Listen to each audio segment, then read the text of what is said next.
रमेश खरेल ज्यूलाई नेतृत्व गर्नुस्, म नेतृत्व दिन तयार छु किनकि मैले सेक्रिफाइस गर्न जानेको छु। कान्तिपुर र अरु टेलिभिजन ठुल्ठुला टेलिभिजन खोज्दै हुन्छु भने तपाईँ बकम पुसे हो, सिर्फ भाषण मात्रै गर्न केही हुँदैन। नेपाल भित्रकै बुवासाहरूले यो देश सिद्धाइसकेका छन्। यो देशको राष्ट्रियतामा प्रश्न चिन्ह आइसकेको छ। यो देशको मौलिकतामा प्रश्न चिन्ह आइसकेको छ। यो देशको स्वाभिमानमा प्रश्न चिन्ह आएको छ। आफ्ना खुसीका लागि, आफ्ना स्वार्थका लागि राष्ट्र देशभित्रका बेमान बुवासाहरू हलचल कल्चरमा आबद्ध भइसकेका छन्। औला जोडेर म बिन्ती गर्छु, रवि लामिछानेज्यू, रमेश खरेलज्यू, यदि तपाईलाई म चित्त बुझेको छैन भने म साधारण सदस्य भएर काम गर्न तयार छु। यो देशको नेतृत्व लिनु। आदरणीय रवि लामिछाने दाइलाई मेरो आग्रह छ, विनम्र अनुरोध छ, म साधारण सदस्य भएर तपाईसँग म काम गर्न तयार छु। तपाईँ सबै तयार हुनुहुन्छ नि? सबै तयार छ, साधारण सदस्य भएर तयार छु। तर यो देशको नेतृत्व पनि नलिने हो भने, यो देशलाई यो धर्म संकटबाट बाहिर ननिकाल्ने हो भने, यी भ्रष्टाचारीको चङ्गलबाट बाहिर ननिकाल्ने हो भने सिर्फ ज्ञाने हामीले कराएर मात्र केही हुँदैन। मैले अघि नै भने सेलिब्रिटीले देश बनाउँदैन मेरा मित्रहरू, देश योद्धाले बनाउने हो। योद्धा भन्नुहोस्, योद्धाले देश बनाउँछ। 2007 सालदेखि अहिलेसम्म कति पटक व्यवस्था परिवर्तन भए, अहिले पनि एउटा व्यवस्था परिवर्तनको फेरि कुरा उठेको छ। 2007 साल, 2015 साल, 2017 साल, 2046 साल, 2062-63 साल, 2059 साल, 5 पटक भन्दा बढी व्यवस्था 2007 सालदेखि आजसम्म फेरिए। के गरीबले न्याय पायो? के एउटा गरीबले भोको पेट भर्न पायो? के हुम्ला जुम्ला मुगु डोल्पा शङ्का सभा त्यसपछि गएर ताप्लेजुङ झापाका गरीब मजदुरहरू इन्डिया काम गर्न जानबाट बाध्यताबाट रोकिए? यो व्यवस्थाका लागि मात्र आन्दोलन किन? मेरो एउटा प्रश्न चिन्ह खडा छ। हामीले पटक पटक व्यवस्था परिवर्तन गर्यौं, पटक पटक तपाईको सिंहासनमा बस्यौं। के एउटा सुत्केरीले, तपाईलाई थाहा छ, म एउटा घटना सुनाउन चाहन्छु। हामी राहत बाँड्दै गर्दाखेरि 15 दिनकी सुत्केरीले काखमा 15 दिनको बच्चा च्यापेर 2 किलो चामलका लागि लाइन बसेको यो दिमागमा आज पनि ताजै छ। यसका लागि यो अभियान, यो कुनै व्यक्तिलाई कुनै पदमा हासिल गर्नका लागि होइन, कुनै व्यक्तिको राजनीतिक स्वार्थ पूरा गर्नका लागि होइन। जबसम्म यो अभियानको खम्बाका साथमा संयोजक ज्ञानेन्द्र शाही हुन्छु, तबसम्म कोही व्यक्तिले नचिताए हुन्छ कि यो अभियानलाई सिर्फ राजनीतिक फाइदाका लागि र सत्ता परिवर्तनका लागि धार बनाउला भनेर कल्पना गर्नुहुन्छ भने तिम्रो दिवा सपना मात्र हो। यो कुरा प्रश्न बुझ्न जरुरी छ। यो अभियान किन भन्नुहुन्छ? 2046 सालमा गिरिजा प्रसाद कोइरालाको नेतृत्व, गणेशमान सिंहको नेतृत्व, तत्कालीन सबैका प्रिय जननेता मदन भण्डारी, सहाना प्रधान, माधव कुमार नेपाल, अहिलेका महाभ्रष्टाचारी खड्ग प्रसाद ओली ज्यू लगायतहरूले आन्दोलन छेडे। जनताले विश्वास गरे, ओ बाबै साँच्चै तपाईको स्वास्थ्य पाइहालिन्छ कि, साँच्चै शिक्षा पाइहालिन्छ कि, साँच्चै रोजगारी पाइहालिन्छ कि भनेर जनताले विश्वास गरेर पञ्चायतको अन्त गरे। के 2046 देखि 2062-63 सालसम्म यो देशमा स्वास्थ्य र शिक्षा निशुल्क भयो? यो अभियान के अभियान हो? यो कुनै व्यक्तिलाई लाग्छ होला राजनीतिक परिवर्तन बिना, राजनीतिक दल बिना सम्भव छैन भन्ने हो भने महात्मा गान्धीको क्याम्पियन कुनै राजनीतिक दल थिएन। यो कुरा हेक्कार हो जसले भारतलाई आजाद गरे। अमेरिका बनाउने जर्ज वाशिङटनको आन्दोलन पनि कुनै राजनीतिक आन्दोलन थिएन। यो अभियान पनि भ्रष्टाचारको अन्त्य, ती गरिब निमुखा, ती पीडित जसले आज विदेशी भूमिमा गएर तप तप पसिना बगाउँछन्, तपाईलाई थाहा छ, त्यसको पीडा थाहा छ। मलेसिया खाडीमा काम गर्छन्, घर श्रीमतीसँग एकपटक फोन गर्न पाउँदैनन्, घर आफ्नी बच्ची जन्मी भने आएर छोरीले बाउलाई चिन्दैन। यो व्यवस्थाको अन्त्य यदि अहिलेका राजा आउन लागेका राजाले 100% स्वास्थ्य, शिक्षा, रोजगार दिन्छु भनेपछि हामी काँध हाल्नेछौँ, अन्यथा भने हाम्रो समर्थन रहने छैन। हामीलाई कुनै व्यक्तिलाई प्रतिस्पर्धा गर्न छैन। कुनै हामीलाई आज तपाईलाई म एउटा प्रश्न चिन्ह खडा गर्छु, तपाईलाई एउटा मेरो आग्रह गर्न चाहन्छु। हामीलाई प्रचण्डसँग कुनै व्यक्तिगत दुश्मनी छ? मेरो बाबुको सम्बन्ध देखाइदिन्छ छैनन्। कि खड्ग प्रसाद ओलीले तपाईँको बाबुको सम्बन्ध देखाइदिएछ छैनन्। हामी आज उनको विरुद्धमा किन छौँ? किनकि उनीहरूले भ्रष्टाचार गरे, उनीहरूले बेइज्जती गरे, उनीहरूले विधिको शासन मानेनन्, कानुनी राज्यको पालना गरेनन्, हरेक नागरिकलाई दुःख दिए। त्यही भएर हामी विरोधी भयौं। के अब ज्ञानेन्द्र शाहले पनि यो गरे भने के हामी विरोधी हुन सक्दैनौं? यो कल्पना नगर्नेलाई हामी विरोधी गर्न सक्छौं। हामीलाई व्यक्ति चाहिएको होइन, हामीलाई गाँस चाहिएको, हामीलाई बास चाहिएको, हामीलाई स्वास्थ्य चाहिएको, हामीलाई शिक्षा चाहिएको, हामीलाई रोजगारी चाहिएको, हामीलाई यो देशको भ्रष्टाचारको अन्त्य चाहिएको एकजना नागरिकलाई तपाईँ आग्रह गर्न चाहन्छु। अधिवक्ताजी यहीँ हुनुहुन्छ, कति देख्नु भएको होला। मुद्दा लड्दा लड्दै मान्छे मरिसक्छ, मुद्दा लड्दा लड्दै मान्छे मरिसक्छ, मान्छे मरिसकेपछि फैसला आउँछ। यो देशमा यस्तो किसिमको कानून छ, यसको जरा उखेल्नका लागि जन्मिएको अभियान हो। न्याय पाइँदैन, पैसा भयो भने न्याय पाइन्छ, पैसा भएन भने न्याय पाइँदैन। वरिष्ठ वरिष्ठ भनिएका अधिवक्ताहरू, ठुल्ठुला भनेका न्यायाधीशहरू करोडौंका गाडी चढ्छन्, जनतालाई न्यायको व्यापार गर्छन्। म बाधाका साथ भन्न चाहन्छु, यो देशमा जबसम्म यो अभियान सफल भयो भने न्यायको व्यापार टोटली बन्द हुन्छ। बन्द भएन देश निकाला गर्छौँ हामी। न्यायको व्यापार गर्ने ठाउँ होइन न्यायालय, न्यायालय व्यापार गर्ने ठाउँ होइन, स्वास्थ्य व्यापार गर्ने ठाउँ होइन, शिक्षा व्यापार गर्ने ठाउँ होइन। व्यापार र व्यवसाय गर्नुहुन्छ भने मजाले खोलेका छन् कल कारखाना, मजाले खोलेका छन् टायर उद्योगहरू, मजाले खोलेका छन् घर बनाउने कम्पनीहरू, मजाले खोलेका छन् कपडा बनाउने कम्पनी, त्यहाँ लगानी गर्नुहोस्। यो कुनै पनि सर्भिस यानी कि कुनै पनि सेवाका क्षेत्रमा व्यापार गर्ने माफियाको अन्त्य गर्नका लागि जन्मेको अभियान हो, कुनै बसाका लागि जन्मेको होइन। दैनिक जीवनमा ज्याला गर्ने मजदुरहरूले बिहान बेलुका छाट टार्न सक्दैनन्, महँगी यति धेरै छ, तलब उचित छैन। यसको अन्त्य गर्नलाई जन्मिएको अभियान हो। तपाईलाई लाग्दो प्रहरी र आर्मीहरूले तपाईलाई कसरी गाली गर्छन्? प्रहरीले स्पेशली ती प्रहरीहरूको दुःख तपाईले हेर्नु भएको छ? महिनाको 22-21 हजार तलब खाएर 18 घण्टासम्म ड्युटी गर्ने प्रहरीलाई जीवनभरि उचित सेवा र सुविधा दिनका लागि खोलिएको अभियान हो। भ्रष्टाचारको अन्त्य भयो भने त्यही प्रहरीले भोलि महिनाका 40-50 हजार तलब खान सक्छ। यो दावाका साथ हामी पेश गर्न सक्छौँ। आज सेतो कोड लगाएका केही नर्स दिदीबहिनीहरू हुनुहुन्छ, बडा समस्या हुन्छ। बीएससी नर्सिङ गर्यो, महिनाको 14 लाख रुपियाँ, वर्षको एकपटकको 14-15 लाख रुपियाँ मजाले मेडिकल माफियाहरूलाई खुवाइदिए। फ्रीमा काम गर्छन् बिचरा 5 वर्षसम्म, 5 वर्ष 15 लाख रुपियाँ पनि तिर्छन्, फेरीमा पनि काम गर्छन्। अब नर्सिङ पास गरेर बाहिर आइसके पछाडि महिनाको 10,000 रुपियाँ तलब पाउन पनि हम्बे हुन्छ।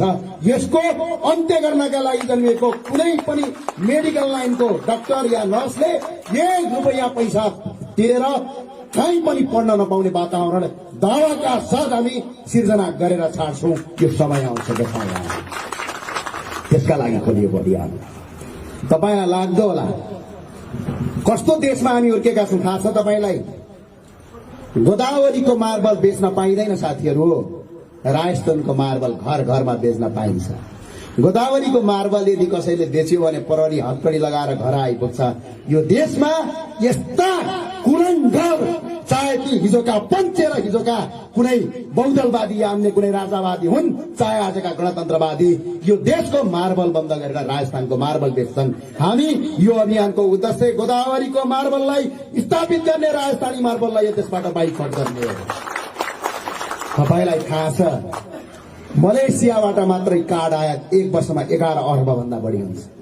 चितवनका जंगलमा काठ कुहिएको छ।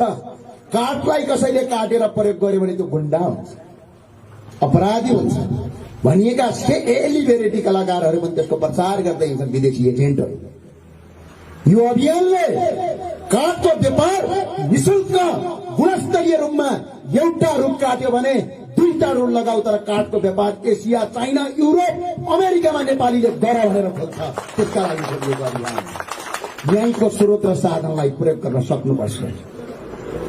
अर्को कुरा, ड्रग्स सजिलैसँग बेच्न पाइने, विदेशी ब्रान्डका रक्सीहरू भट्टाभट गल्लीमा बेच्न पाइने, रक्सी भन्दा गाँजा ठुलो, जो विश्वको मेडिसिन हुने गाँजा नेपालमा बन्द हुने। लोकल रक्सी कसैले बनायो भने सिडियो फोन गरेर यत्रो फोटो निकाल्छन् पेपरमा, थाहा छ। ठुलो उपलब्धि रे विदेशी रक्सी बन्द गरेर नेपाली रक्सीलाई मान्यता दिने अभियान हो यो। नेपालीवाद, नेपालवाद। तपाईलाई एउटा कुरा आग्रह गर्न चाहन्छु। अर्को कुरा तपाईलाई लाग्दो बडा ताज्जुब लाग्छ, कहिलेकाहीँ भन्नुहुन्छ, साँच्चै ताज्जुब लाग्छ। यिनीहरूले गरेको नियम देखे भने घृणा लागेर आउँछ। अमेरिका भारतमा चलेका सिटामोलका ट्याब्लेटहरू, फ्लेक्जोनका ट्याब्लेटहरू नेपालका गल्ली गल्लीमा खुलेआम रूपमा बेच्न पाइने। कुनै एकजना नर्मल, एकजना साधारण नागरिकले टिम्बुर बेच्यो भने यो सरकारले जेल हाल्छ। अब यो अभियानले टिम्बुर बेचेर जेल हाल्ने सरकारका हात खुट्टा भाग्छ। त्यसका लागि खोलिएको अभियान हो। नेपालका कुनै पनि नागरिकले आफ्नो जडीबुटीलाई स्वतन्त्र रूपमा बेच्न पाउन्। थाहा छ तपाईँलाई? बोजोको खेती हुन्छ, टिम्बुरको खेती हुन्छ। कुनै पनि जडीबुटीको खेती गरेर बेच्न आएर पुलिसले पक्रेर 2-3 वर्ष जेल हाल्छ। त्यस्ता घटिया कानून चाहिएनन् जुन देशमा बसेर जडीबुटीहरू उत्पादन गर्न नपाइने। त्यसका लागि खोलिएको अभियान हो यो अभियान। त्यतिकै मजाकका लागि कुनै राजनीतिक दल र कुनै पार्टीका स्वार्थका लागि होइन। मैले अघि नै भनिसके तपाईँलाई, कुनै पनि दलले निशुल्क रूपमा स्वास्थ्य, शिक्षा, राष्ट्रियताको संरक्षण गर्छु भनेर आज प्रचण्ड आएर अगाडि उभिएर बाचा गरेर गर्छन् भने प्रचण्डलाई पनि हामी साथ गरेर हातमा काठ मिलाएर अगाडि बढ्छौं। हामी कुनै व्यक्तिका व्यक्ति विरोधी होइनौं। यदि पूर्व राजा ज्ञानेन्द्र शाहज्यूले अहिले पनि नेपाली जनतालाई सम्बोधन गरेर एकजना नागरिक विदेश जानु पर्दैन, एकजना नागरिकको स्वास्थ्य शिक्षा निशुल्क गुणस्तरीय गर्छु, एकजना अहिलेकाहीँ टाउके भ्रष्टाचारीलाई लगेर जेल हाल्छु भन्नुभयो भने नेपालका तमाम नागरिकका साथ हामी पनि राजा ज्ञानेन्द्रलाई काँधमा हालेर बोक्न तयार छौं। तर अहिले तपाईँका उठेका आन्दोलन हेर्ने हो भने त्यो कटिबद्धता राजा ज्ञानेन्द्रले गर्न सक्नुपर्छ। यदि त्यो गर्नु भएन भने आएको राजा पनि 6 महिना भन्दा बढी टिक्दैन, किनकि जनता फेरि भेट्न जान सक्छ। यो कुरा राजावादी साथीहरूलाई मेरो आग्रह छ, यो कुरा बुझाइदिन हुन पनि आग्रह छ। किनभने कुनै पनि हामी शासन व्यवस्थाले मात्र मुलुक परिवर्तन हुँदैन, त्यो शासन व्यवस्थासँग दैनिक जीवनमा नागरिकका मागहरू पनि परिवर्तन हुन जरुरी छ। तपाईलाई लाग्दो म एउटा कुरा भन्छु, मार्क्सवाद, लेनिनवाद, फलानावाद, म एउटा कुरा भन्न गइरहेको छु तपाईलाई। सिद्धान्तका लागि जीवन होइन, जीवनका लागि सिद्धान्त हुनुपर्छ। आज मार्क्सवाद, लेनिनवाद दुनियाँका गरेर सिद्धान्तका लागि जीवन र तपाईँ सम्पूर्ण नागरिकलाई त्यही बात भोगाइराखेका छन्। गाउँमा गएर नाच्नेहरूको हालत के छ अहिले देख्नु भएको छ। श्रीमती उपचार गर्न नपाएर तपाईको के रे पिपल चौतारी, उठ जाग, ओहो लड काट मार भनेर गीत गाउने गायकहरू, आतंककारीका गायकहरू आज भगवानले माथिबाट शराब दियो, आज श्रीमती उपचार गर्न नपाएर उहाँ अगाडि टेलिभिजनमा रुँदैछन्। यो भगवानको शराब हो। त्यही भएर सिद्धान्त खोक्रा। मैले अघि नै भने सिद्धान्तका लागि जीवन होइन, जीवनका लागि सिद्धान्त बनाऊ। यो मदन भण्डारीको भनाइ थियो। अर्को कुरा मैले तपाईलाई भन्न चाहन्छु, भोको पेट र गरिबीले आधा समान सिद्धान्तको खोजी गर्दैन साथीहरू। यो भोको पेट र गरिबीले कहिल्यै पनि आदर्शवान सिद्धान्तको खोजी गर्दैन। खोजी गर्छ त केवल एक छाक खानाको। यो अभियान एक छाक खानाको खोजी गर्ने हो, कुनै सिद्धान्तको होइन, कुनै बात र कुनै लेनिनवादको होइन। तपाईलाई आग्रह गर्न चाहन्छु, यी छोटे महाराजा धिराजहरूलाई मेरो आग्रह छ, आफ्नो अस्तित्व र महत्व तब मात्र थाहा हुन्छ जब आफ्नो पहिचान खोल्छ। आज यी आतंककारीहरूले हाम्रो अस्तित्व के हो, हामी नेपाली को हौ, हाम्रो धर्म के हो, हाम्रो संस्कृति के हो, हाम्रो परम्परा के हो, यो अस्तित्व नै थाहा छैन अनि हाम्रो महत्व हुन्छ। त्यही भएर विदेशीका अगाडि खुट्टा टेकेर गुलाम गर्नुपर्छ। यो अभियानले आफ्नो अस्तित्वको पनि स्वीकार गर्छ, आफ्नो महत्वको पनि त्यसका लागि खोलिएको अभियान हो। तपाईँ यसलाई कुन बात भन्न चाहनुहुन्छ? यसलाई नेपालवाद भन्नुहोस्। म एउटा आग्रह गर्न चाहन्छु, तपाईँ धेरै साथीहरू हुनुहुन्छ, मेरा अभियन्ता साथीहरू हो। पूर्व मेचीदेखि पश्चिम महाकालीबाट केन्द्रीय विस्तारित कमिटीको 11, 12 र 13 दिन गतेका लागि 3 दिनका लागि निरन्तर बस्नुभएका यी सबै जिल्लाबाट प्रतिनिधित्व गरेका अभियन्ता साथीहरू, एउटा कुरा तपाईँ सिकेर जानुहोस्। संस्कार र संस्कृति बिनाको मान्छे र वासना बिनाको कस्तुरीको महत्व हुँदैन। संस्कार चाहिन्छ, संस्कृति चाहिन्छ। अहिलेका पूर्व आतंककारी बाबुराम भट्टराईसँग न संस्कार छ न संस्कृति छ। यी वासना बिनाको कस्तुरी हुन्, यिनको कुनै महत्व छैन यो देशमा। चुनाव जिल्लान केही झोले छम्टे कार्यकर्ताको मतबाट चुनाव जिल्लान, चुनाव जितेर होइन। यो देशमा संस्कार चाहिन्छ, संस्कृति चाहिन्छ, नत्र वासना बिनाको कस्तुरी बनिन्छ। यो कुरा एककार होस्। धर्म बिनाको देश र कर्म बिनाको मानिस एउटै यो साथीहरू। के हाम्रो देशमा आज धर्म छ? नेपाली को हो? एकजना ज्ञानेन्द्र शाही मात्र होइन। तपाईँ एउटा विदेशको कुनै एउटा भूमिमा उभिनु भने तपाईँ को हो? नेपालीको पहिचान के हो? नेपालीको धर्म के हो? नेपालीको संस्कृति के हो? केही पहिचान छ? नेपालीको राष्ट्रिय पोसाक छ? जब धर्म बिनाको देश र कर्म बिनाको मान्छेको काम हुँदैन। यदि मान्छेले कर्म गरेन र भाग्यमा मात्र विश्वास गरे भने त्यो मान्छे हुँदैन, त्यो पशु हुन्छ। आज मुलुक हाम्रो पशु जस्तो बनेको छ। त्यही भएर यो अभियानको पहिलो उद्देश्य यो देशमा सनातन राष्ट्रको घोषणा गर्ने पनि हो। यो कन्फर्म कथा यो देशमा आज पनि 97% सनातन मान्छेहरू बस्छन्। विश्वको कुनै पनि देश छैन जुन देशमा 97% मान्छे बसुन् तिनीहरूको अपभनत्व गरेको। आज यो मुलुकमा 97% मानिसको माथि विदेशीका दलालहरूले, चन्द कौडीका मान्छेहरूले आफ्नो धर्म र संस्कृति मास दिएका छन्। अब यो हुँदैन। तपाईँ कन्फर्म हुनुहोस्। अर्को कुरा भन्छु, धेरै साथीहरूले मलाई कुरा गर्ने गर्छन्, बारम्बार भन्ने गर्छन्। के भन्छन् थाहा छ? मार्क्सवाद, लेनिनवाद, साम्यवाद, पुँजीवाद पढाउँछन् है। ओहो माइ गड, यत्रो किताब ल्याउँछन्, फरार पढ्छन्। म बुझ्दै गइदिनँ। म एउटा कुरा भन्न गइरहेको छु, ती मार्क्सवादीका किराहरूलाई, लेनिनवादीका किराहरूलाई, साम्यवादीका किराहरूलाई या ढाङ्नेवादीका किराहरूलाई एउटा कुरा के छ भने पानीमा रहेको जीवन जमिनमा हुँदैन, जमिनमा रहेको जीवन पानीमा हुँदैन। जीवनका लागि सिद्धान्त हुनुपर्छ, सिद्धान्तका लागि जीवन होइन। यो राम्रोसँग बुझ्नुहोस् मेरा अभियन्ता साथीहरू हो। पानीमा रहेको जीवन कहिले पनि जमिनमा हुँदैन, जमिनमा रहेको जीवन कहिले पनि पानीमा हुँदैन।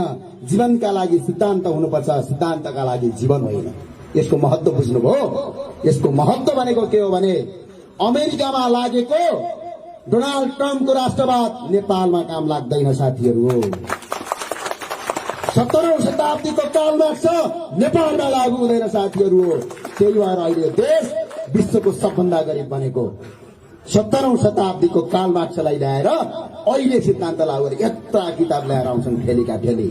लाप्ची ल्याएर फालिदिनुहोस्। नेपालमा नेपालवाद चाहिन्छ। नेपालमा गौतम बुद्ध र पृथ्वीनारायण शाहको बात मान्न हामी तयार छौं। भने सबैले ताली पड्काउनुहोस्। नेपालमा गौतम बुद्ध र पृथ्वीनारायण शाहलाई मान्छौँ, कुनै विदेशी ताना शाहलाई मान्दैन। त्यसका लागि यो सिद्धान्त हो। मैले अघि नै भने पानीमा रहेको जीवन जमिनमा हुँदैन, जमिनमा रहेको जीवन पानीमा हुँदैन। सिद्धान्तका लागि जीवन होइन, जीवनका लागि सिद्धान्त हुनुपर्छ। यो भनिरहँदाखेरि धेरै साथीहरूलाई लाग्दो धेरै कुरा गर्ने गर्छन्।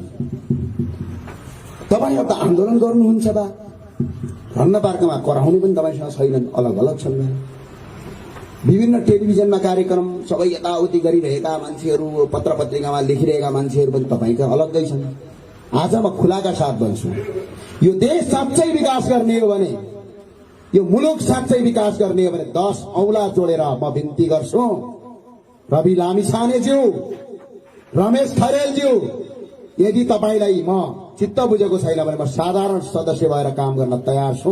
यो देशको नेतृत्व लिनु होइन भने सिर्फ कराएर मुलुक बन्नु हो। नेतृत्व लिने बेला आयो, भोकमरी परिराखेको छ, भ्रष्टाचार भइराखेको छ, 82 लाख भन्दा बढी युवाहरू अर्काको देशमा काम गर्न बाध्य भएका छन्। अबको निकास दिन सकिँदैन र यहाँ आन्दोलनमा आउन सकिँदैन भने कराउन पनि छोड्नुहोस्, किनभने हामी तपाईलाई यो नेतृत्व दिन तयार छु।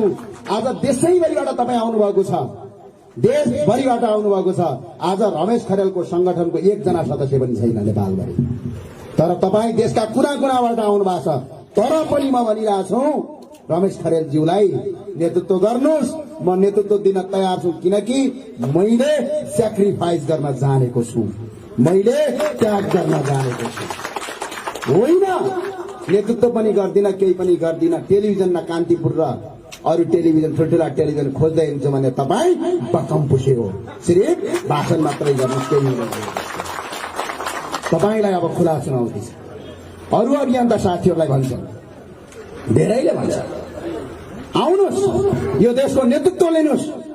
आदरणीय रवि लामिछाने दाइलाई मेरो आग्रह छ, विनम्र अनुरोध छ, म साधारण सदस्य भएर तपाईँसँग म काम गर्न तयार छु। तपाईँ सबै तयार हुनुहुन्छ नि? सबै तयार छ, साधारण सदस्य भएर तयार छु।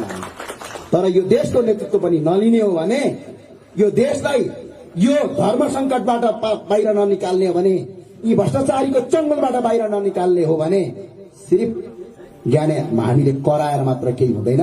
मैले अघि नै भने सेलिब्रेटीले देश बनाउँदैन मेरा मित्रहरू, देश योद्धाले बनाउने हो। योद्धा भन्नुहोस्, योद्धाले देश बनाउँछ, सेलिब्रेटीले होइन। सेलिब्रेटीले त सेल्फी मात्रै खिच्छ साथीहरू। योद्धाले रगतसँग लडेर, जमिनसँग लडेर यो मुलुकको काया पलट गर्छ। योद्धा भन्नु मेरो आग्रह। अरू भन्नुहुन्छ कराइरहेछन्, धर्म पार्कमा हलानो ठाउँमा जङ्गल टाल लाउँदै फट्टा फुट्टा गर्दै कराइरहेछन्, के हो भने तपाईँ सोध्नुहोस् ती अभियन्ताहरूलाई। 17 पटक भन्दा 18 पटकसम्म हामीले भेटवार्ता गरेका छौँ। कोही पार्टीका कार्यकर्ता छन्, बाबुराम भट्टराईका पार्टीका कार्यकर्ताहरू ढोङ गरिरहेका छन्। कोही न सिद्धान्त छ, न भिजन छ, न केही पोलिसी छ। अब आजकलका युट्युबका साथीहरू, युट्युबका पत्रकार साथीहरू सिङ्गो नेपाललाई प्रतिनिधित्व गर्छन्। उनीहरू गएर कचक्क खिचिदिन्छन्, सिर्फ त्यो करायो अनि गयो, हिँड्यो। यसका लागि देश बन्दैन मेरो साथीहरू। यदि साँच्चै तपाईँहरू साँच्चै यो मुलुकका लागि काम गर्ने हो भने यो अभियानले ढोका खुला गरेको छ। तपाईँ आउनुहोस्, तपाईँलाई स्वागत गर्न हामी तयार छौँ। होइन भने पछाडि ज्ञानेन्द्र शाहीले मिलाएन भनेर कहीँ कतै पनि अन्तर्वार्ता नदिनुहोस्। आज पनि मैले तपाईँलाई आग्रह गरेको छु, आउनुहोस्, खुला बाटो छ, खुला रूपमा अगाडि बढ्नुहोस्। र अर्को आग्रह छ, सबभन्दा ठुलो दोष कसको छ थाहा छ तपाईँलाई? यो देश बिगार्नमा कसको छ? आम नागरिकको छ। नागरिक सुतेर बस्छ, चुप लागेर बस्छ, अनि तपाईँ यो देश बन्छ। तमाम देशका 3 करोड नागरिकलाई मेरो आग्रह छ, साँच्चै यो मुलुक बनाउने हो भने दुधलाई दुध र पानीलाई पानी मात्र भन्न सिक्नुहोस्, त्यहाँभन्दा बढी छैन। तपाईँ नागरिकहरू प्रत्येक ठाउँमा सचेत हुनुभयो भने त्यहाँका भ्रष्टाचारीहरू, त्यहाँका दलालहरू, त्यहाँका भूमाफियाहरू आफै तह लाग्नेछन्। यदि तपाईँ नागरिकहरू सचेत हुनु भएन भने यो कानुनी राज्यको व्यवस्थाले पनि केही गर्ने छैन। यो कुरा हेक्कार हो। र अर्को आग्रह छ मेरो, पूर्व मेचीदेखि पश्चिम महाकालीबाट अभियन्ता साथीहरू आउनु भएको छ। धेरैले कुरा सुनाउनु भयो। काहीँ विद्रोहीले आक्रमण गर्न खोजे, काहीँ पार्टीका कार्यकर्ताहरूले लखेड्न खोजे, काहीँ भ्रष्टाचारीहरूले बाटो ढुकेर कुरे। तपाईँलाई म बाधाका साथ भन्छु, आज देशैभरिका मान्छेहरू हुनुहुन्छ यहाँ। 3 दिनसम्म चलेको बन्दर सत्रमा आउनुहुन्छ, कुनै रन्न पार्कको कार्यक्रम होइन, भाषण गर्ने जानलाई 72 घण्टासम्म तपाईँले भाषण सुनेर बस्नु भएको छ, आफ्ना योजना फालेर जानुभएको छ। तपाईँलाई बाधाका साथ भन्छु, झापामा हाम्रो अभियन्ता कुटियो, कसैले केही भन्यो भने दार्चुला उठ्छ, दार्चुलामा कसैले केही झापा उठ्छ। र अर्को कुरा मेरो आग्रह छ छोटे महाराजाहरूलाई, यी हाम्रा अभियन्ताहरूलाई छुन त धेरै टाढाको कुरो हो, यदि बङ्गो आँखाले मात्र हेऱ्यो भने तिम्रो आँखा निकाल्न सक्ने क्यापासिटी हामीसँग छ। यो हेक्कार होस् नेपाल हाम्रो नेपाल हामी नेपालीका यी राष्ट्रभक्ति अभियन्ताहरू, यो देशको परिवर्तन गर्ने अभियन्ताहरू, भ्रष्टाचारका विरोधी अभियन्ताहरूलाई मुलुकका कुनै पनि गाउँ बस्ती कुनै पनि ठाउँमा चाहे विद्रोही पक्ष होस्, चाहे सरकार पक्ष होस्, चाहे भ्रष्टाचारी होस्, कसैले मात्रै केही मात्रै तलमाथि डेढो आँखाले मात्र हेऱ्यो भने त्यसको जवाब हामी दिन तयार अवस्था भइसकेका छौँ। तपाईँलाई लाग्दो छोटे राजाहरूलाई लाग्दो एकजना ज्ञानेन्द्र छैन छोटे राजा हो। यहाँ लाखौं मान्छे छन्, लाखौं मान्छे तिम्रा विरुद्धमा छन्। अहिले पनि आग्रह गर्न चाहन्छु, प्रत्येक स्थानीय तहमा तपाईँ अभियन्ताहरू जानुहोस्, फाइल माग्नुहोस्, हिसाब किताब गर्नुहोस्, भ्रष्टाचार गर्यो मुद्दा हाल्नुहोस्, मानेन जनता समाएर घाँटी समाएर घग्रे ठ्याक लगाएर सडकमा पैसा तिराउनुहोस्। यो बचाउनु